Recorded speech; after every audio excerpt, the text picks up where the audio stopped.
Honestly, the main reason why I made this project was just so I could have a camera that can follow me while I dance around with the guitar.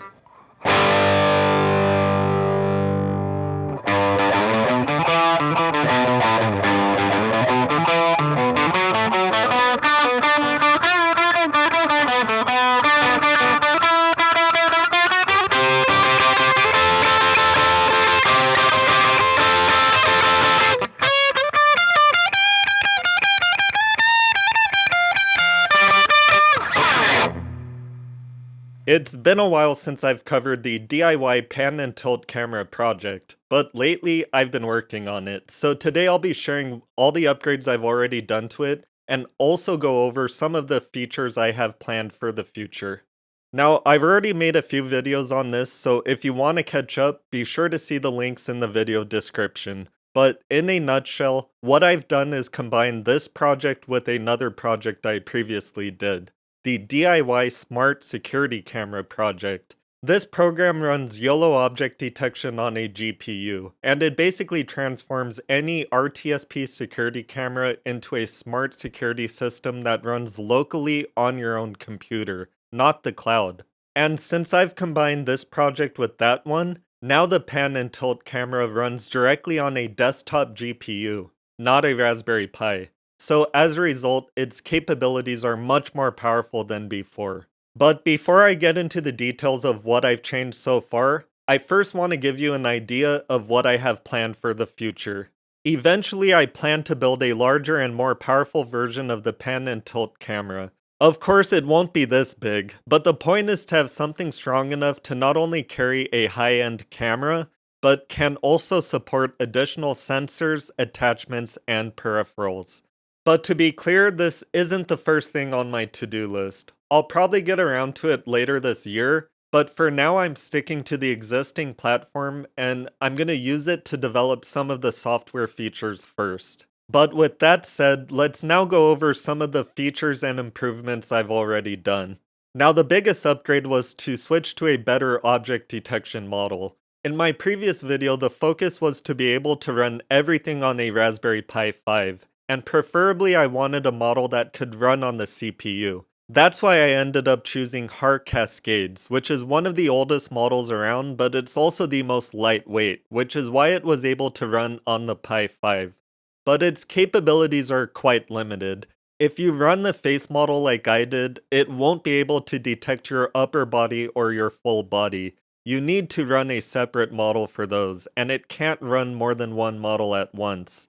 Now, keep in mind there are multiple options available for dedicated hardware that can run more advanced models on the Pi, such as the AI camera, and in a lot of ways this would have been a good choice for this project. But the reason why I didn't go down this road is because my plan all along was to switch over to a desktop PC so that I can run local AI models on a GPU. Not only will the GPU give better results for object detection inference, it'll also open the door for other types of models as well. One of the models that I'll be adding is for speech recognition. Not only will it be able to understand speech, but it'll also be able to follow the commands that I give it. For example, it'll be nice if I can simply tell it to start recording or to stop recording. And in addition to that, I could also add a feature where it can search the room for a particular object, and then once it finds it, it'll lock onto it and not lose it. In addition to that, I'm also planning to add a speech synthesis model so that it can verbally confirm the commands that I give it. Now, again, these are features that I plan to add in the future, but I just wanted to mention them to kind of get you guys excited for what I have planned next. But now let's go back to some of the other things that I've already changed. So, since all the processing is now being done on a desktop PC, the first thing I changed was the camera. Instead of relying on the Raspberry Pi camera, I added a USB-based camera so that I could connect it directly to the desktop. Like I've shown in previous videos, it is possible to stream the Pi's camera over the local network to a desktop using the RTSP protocol, like I did in the Smart Security Camera project.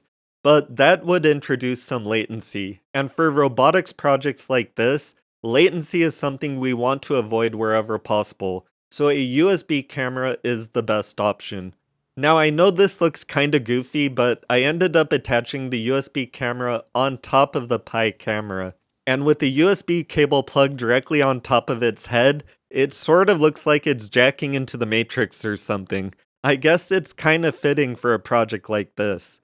But to be clear, if you're planning to follow along with this project, then I recommend starting with a larger pan and tilt platform so that you can use a regular sized USB webcam. Even though this tiny USB camera works extremely well with a steady 30 FPS and 720p video stream, the image quality leaves a lot to be desired.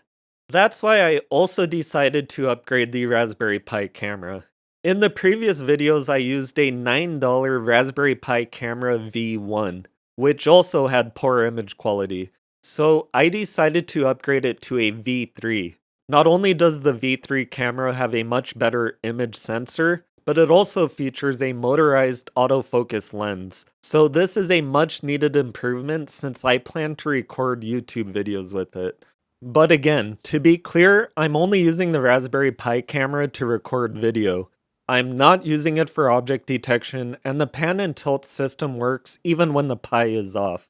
And apologies if my voice is sounding a little shaky, I guess I'm getting sick. But anyway, we're gonna power through the video and get done here in a minute. Now, the last thing I wanted to cover is another peripheral that I had to upgrade, which is the servo motor controller. In the previous video, I used an I2C to PWM servo controller, which is the ideal choice if you're running the program on an SBC. But again, since I shifted away from the Pi and now do everything on a desktop PC, it makes more sense to go with a USB-based servo controller. This particular one is the Maestro series from Pololu, and they offer models that can support up to 24 servos. But for this project, since I only needed 2 servos, I went with the Maestro Mini that can support up to 6.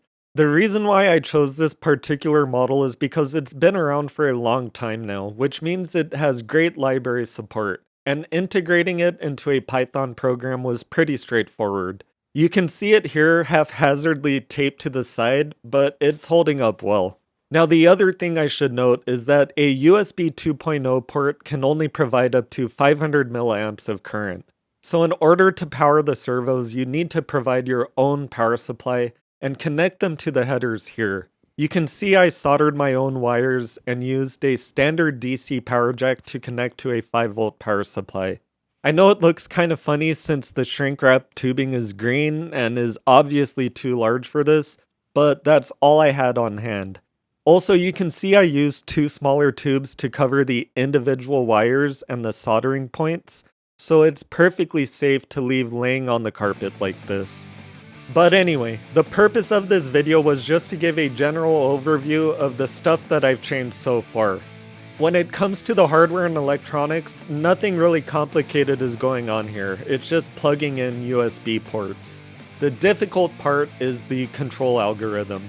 So in the next video, I'll be going over the code and explain how I did it. And like I said, I'll be adding a number of other features and functionality as well. So we're going to be doing a lot more videos on this. So if this is something you want to follow along with, then be sure to give the video a thumbs up and subscribe to the channel if you haven't already. Also, feel free to ask any questions down in the comments. As always, thanks for watching, and I'll see you in the next one.